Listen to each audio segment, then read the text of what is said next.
Boost اور knowledge کے ناظرین السلام علیکم۔ سی پیک بنیادی ڈھانچے کے منصوبوں کا مجموعہ ہے جو 2013 سے شروع ہونے والے پورے پاکستان میں زیر تعمیر ہے۔ یہ اصل میں 47 بلین کی مالیت ہے۔ سی پیک منصوبوں کی مالیت 2020 تک 62 بلین تھی۔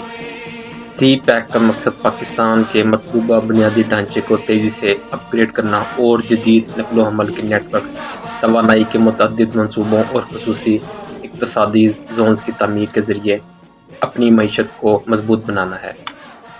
13 نومبر 2016 کو سی پیک جزوی طور پر فعال ہو گیا جب چینی کارگو کو افریقہ اور مغربی ایشیا کے لیے سمندری کھیپ کے لیے گوادر پورٹ تک لے جایا گیا، جبکہ کچھ بے پاور پروجیکٹ 2017 کے آخر تک شروع کر دیے گئے تھے۔ سی پیک کے تحت ہائی ویز اور ریلوے کا ایک وسیع نیٹ ورک تعمیر کیا جانا تھا جو پاکستان کی لمبائی اور چوڑائی تک پھیلے گا۔ سی پیک کے تحت بنائے گئے جدید نقل و حمل کے نیٹ ورک گوادر اور کراچی کی بندرگاہوں کو شمالی پاکستان کے ساتھ ساتھ مغربی چین اور وسطی ایشیا میں مزید شمال کے پوائنٹس تک منسلک کریں گے۔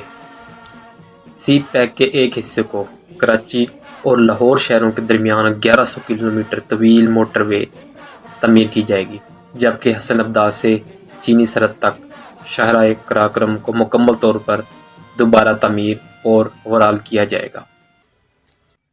کراچی پشاور مین ریلوے لائن کو بھی اپ گریڈ کیا جائے گا تاکہ 160 کلومیٹر فی گھنٹہ کی رفتار سے ٹرین کے سفر کی اجازت دی جا سکے۔ پاکستان کے ریلوے نیٹ ورک کو آخر کار کاشغر میں چین کے جنوبی سکیانگ ریلوے سے منسلک کرنے کے لیے بھی بڑھایا جائے گا۔ نقل و حمل کے نیٹ ورک کو مزید جدید بنانے کے لیے درکار اندازے کے مطابق 11 بلین کی مالی امداد رائلی قرضوں سے کی جائے گی۔ پاکستانی حکام نے پیش گوئی کی ہے کہ سی پیک کے نتیجے میں 2015 اور 2030 کے درمیان 2.3 ملین ملازمتیں پیدا ہوں گی اور ملک کی سالانہ اقتصادی ترقی میں 2 سے 2.5% پوائنٹس کا اضافہ ہوگا۔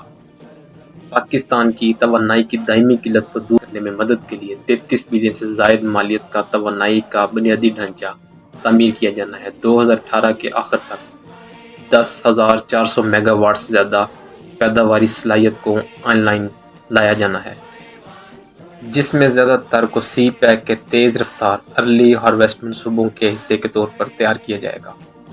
اس منصوبے کے ایک حصے کو مائع قدرتی گیس اور تیل کی نقل و حمل کے لیے پائپ لائنوں کا نیٹ ورک بھی بچھایا جائے گا، جس میں گوادر اور نواب شاہ کے درمیان 2.5 بلین ڈالر کی پائپ لائن بھی شامل ہے، جو بالآخر ایران سے گیس لے جانے کے لیے ہے۔ ان منصوبوں سے بجلی بنیادی طور پر ان سے پیدا کی جائے گی، حالانکہ پن بجلی اور ہوا سے چلنے والے منصوبے بھی شامل ہیں۔ اگر ابتدائی 46 بلین مالیت کے منصوبوں پر عمل درآمد کیا جائے تو ان منصوبوں کی مالیت تقریباً 1970 کے بعد پاکستان میں ہونے والی تمام براہ راست غیر ملکی سرمایہ کاری کے مساوی ہوگی، اور یہ پاکستان کی 2015 کی مجموعی گھریلو پیداوار کے 17% کے برابر ہوگی۔ سی پیک سرمایہ کاری کا مقصد پاکستان کی ترقی کے اعداد و شمار میں بھی وقفے کے لیے اضافی فوائد فراہم کرنا ہے۔ اقتصادی تجزیہ نگاروں نے اس اقدام کے ٹھوس فوائد بیان کیے ہیں، جن میں پاکستان میں توانائی کی بڑی قلت کا خاتمہ بھی شامل ہے۔ 14 جنوری 2020 کو پاکستان نے افغان ٹرانزٹ ٹریڈ کے لیے ایک گوادر پورٹ کو فعال کیا۔ 31 مئی 2021 کو گوادر بندرگاہ سامان کی ترسیل کے لیے آن لائن بکنگ کی دستیابی کے ساتھ مکمل طور پر فعال ہو گئی تھی۔ ایسی مزید ویڈیوز دیکھنے کے لیے ہمارے چینل کو لائک اور سبسکرائب کریں۔ اپنا بہت سا خیال رکھیے گا۔ اللہ حافظ۔